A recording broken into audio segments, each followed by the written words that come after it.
শুভ সন্ধ্যা জানাই সবাইকে। আজকে আমাদের পরিবেশনায় শ্রুতি নাটক রাত তখন 12টা, কলমে শাহানা নন্দন।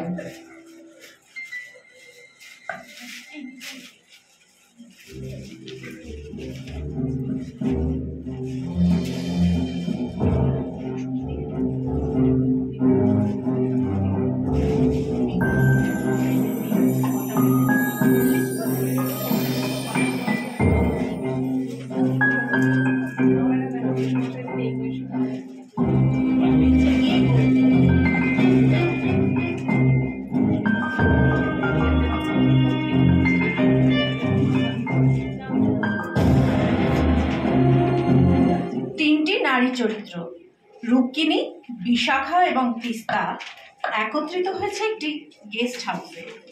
প্রেম ও রহস্য করতে ভালোবাসে রুক্মিণী। বিশাখা কমেডি নাটক লেখে এবং পড়ে।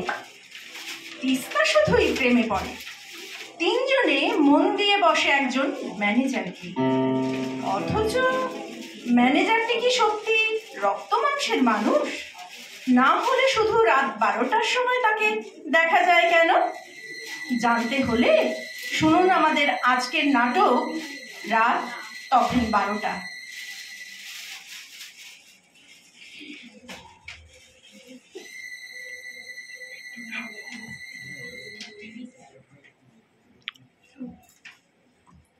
আহ, কি সুন্দর গেস্ট হাউসটা! পাহাড়ের কোল ঘেঁষে একেবারে সবুজে সবুজে ছয়লাভ। উফ, টেরিফিক!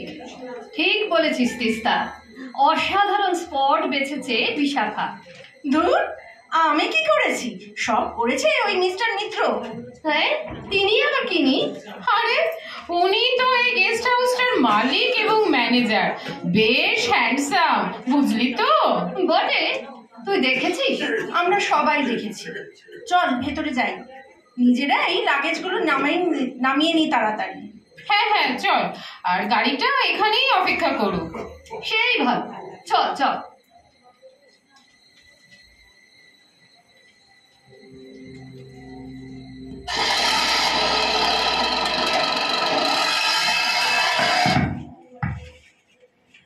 আহা, এই না হলে রুম! পুরো একখানা সুইট।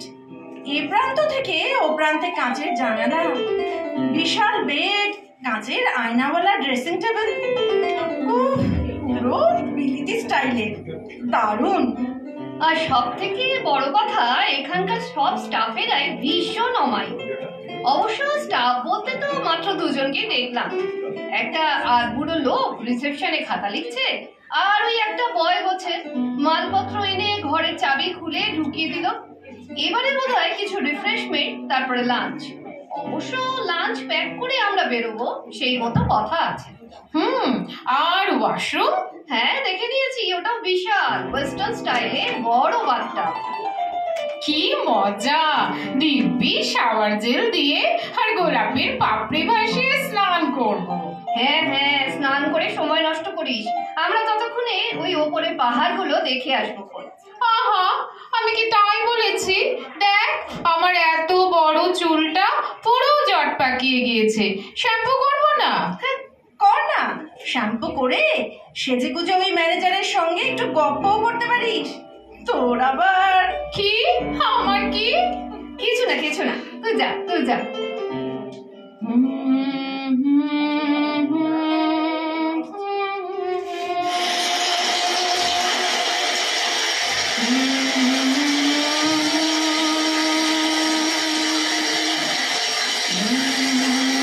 এই বিশাখা, ম্যানেজারকে আমি দেখিনি, অথচ তুই যে বললি। অসুবিধে নেই, দেখবি এই ম্যানেজারটি বেশ রোমান্টিক লোক। অন্তত তার কণ্ঠস্বরটি সুন্দর, কথা বলেন বেশ গুছিয়ে। বিজ্ঞাপনে নিজের ছবিও পোস্ট করেন। মানে ফেসবুকে? সর্বত্র। সুকোমল বিশ্বাস লিখে ম্যানেজার টিউলিপ, এটুকু বললে পুরো প্রোফাইল দেখতে পাবি। সত্যি এত পপুলার? আচ্ছা দেখি তো। এই বিশাখা, কিরে, কি হলো? ছবি এসেছে? আরে এ তো রীতিমতো নেমন্তন্ন করেছি। শোন শোন, পড়ে শোনায়। ডিয়ার লেডিস, আপনাদের উপস্থিতিতে আমাদের ক্ষুদ্র বাসস্থান ধন্য। সৌন্দর্য এবং বুদ্ধিমত্তার অপরূপ সমন্বয়ে আপনারা দেবীতুল্য। আমরা যথাসাধ্য চেষ্টা করব আপ্যায়নে এবং আয়োজনে আপনাদের সন্তুষ্ট রাখতে। ধন্যবাদ আনতে টিউলিপ গেস্ট হাউস, সুকমল বিশ্বাস, ম্যানেজার। বলিস কি? আরে এই মেসেজ তো আমার ফোনেও আবার লিখেছে, দেখ, let's join a party at midnight. ওরে, এ তো পুরোপুরি রোমান্টিক ব্যাপার। তিস্তার ফোনটা দেখি তো। আরে আরে এখানেও তো সেম। যাই বলিস, লোকটা দেখতেও বেশ, মানে ওই একটা হিরো হিরো ভাব। You mean manly? Yes, I really mean it. আমার তো ভীষণ পছন্দ হয়েছে এই সুকোমলকে, সত্যিই বলছি, দেখতে ইচ্ছে করছে। এ নয়, হ্যাঁ।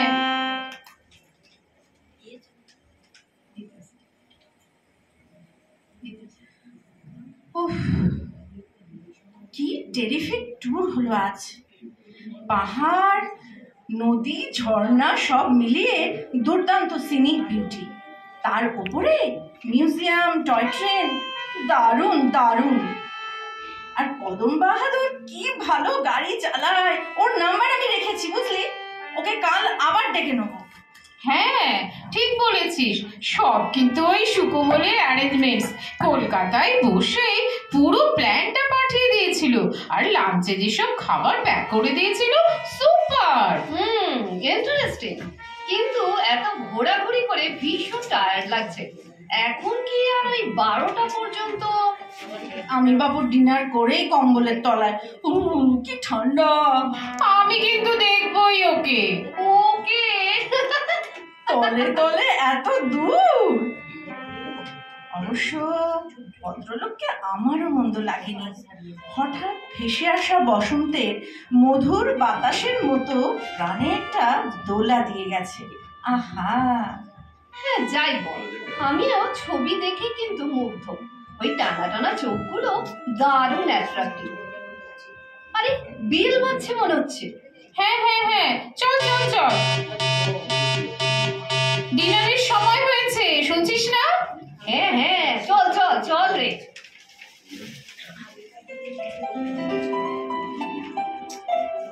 কি ভালো ডিনারের ব্যবস্থা রে।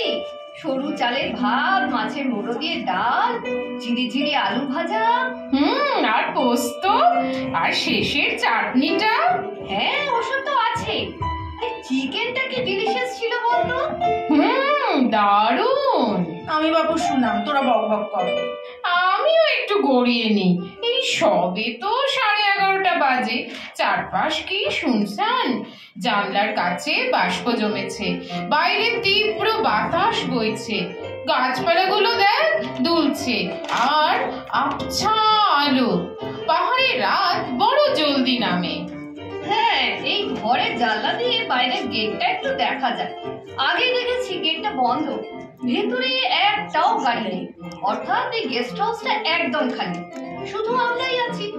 আরে ঝড় উঠলো মনে হচ্ছে। বাবা, কি হাওয়ার শব্দ রে। না না, ওপাশের রুম থেকে দুজন বয়স্ক মানুষ আর ওদিক থেকে একটা বাচ্চা মেয়েকে যেতে দেখলুম। হ্যাঁ রে হ্যাঁ, ঝড় উঠেছে। কিন্তু ডিনার টেবিল তো ফাঁকা ছিল। তাই তো। ঠিক আছে, তোরা ঘুমো, আমি একটু করিডোরে হেঁটে আসি। হ্যাঁ, কিন্তু দেখি সাবধানে, এই টেনিস র্যাকেটটা নিয়ে যা বরং। টর্চটাও নেই, বলা তো যায় না, আনক্যানি ফিলিংস হলেই চিৎকার করবি। ডেফিনেটলি, ওটা আমি ভালোই পাচ্ছি। উফ, করিডোরটা কি নিস্তব্ধ, আলোগুলো মিটমিটে, ওপাশে রুমগুলো বন্ধ। তবে যে তিস্তা বললো কাদের সব যেন দেখেছে, সিঁড়ির ওপাশে কে যেন দাঁড়িয়ে আছে। যাক, কেউ তো আছে। বাবা, একা একা যা ভয় করছিল। কে কে ওখানে? এই শুনছেন কে? কই, কেউ তো নেই। আশ্চর্য। অথচ এই তো দুজনের টাটকা পায়ের ছাপ। সিঁড়ি দিয়ে উঠে ভেতরের দিকে, মানে মানে তো ওই দিকে। আচ্ছা দেখি তো ওদিকে কি আছে, দেখি তো। এই তো, এই দেয়ালের সামনে এসে শেষ একটা দরজা, চাবি ঝুলছে। দেখি, ঘুরিয়ে দেখি। ঘরটা বিলকুল অন্ধকার।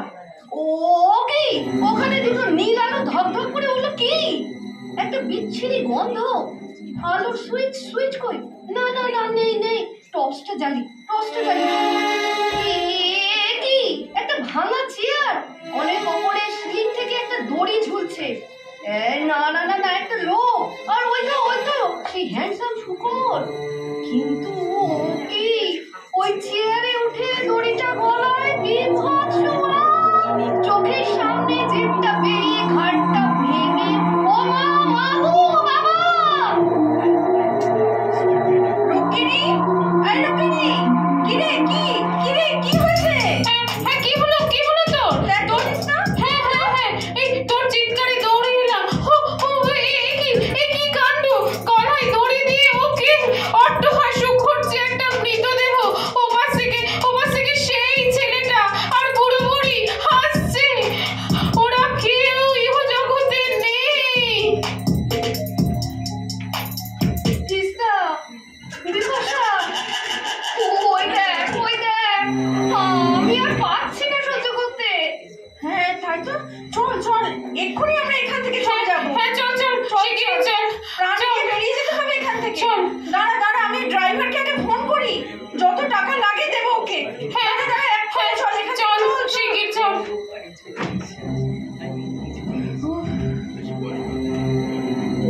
প্রাণ নিয়ে ফিরতে পেরেছি আমরা। কি হ্যাঁ। অবস্থা! হ্যাঁ বাবারে, কি অভিশপ্ত জায়গা! সিরাতে পদম বাহাদুর গাড়ি না হানলে আমরাও ভূত হয়েই ঘুরতাম।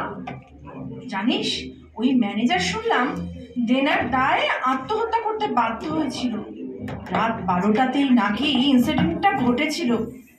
তাই তো আমরা ওই সময়। হ্যাঁ, কিন্তু ওই বিজ্ঞাপনগুলো আর ওই মেসেজগুলো কি জানি, বুদ্ধিতে যা ব্যাখ্যা মেলে না, এমন কত কি আছে এই জগতে।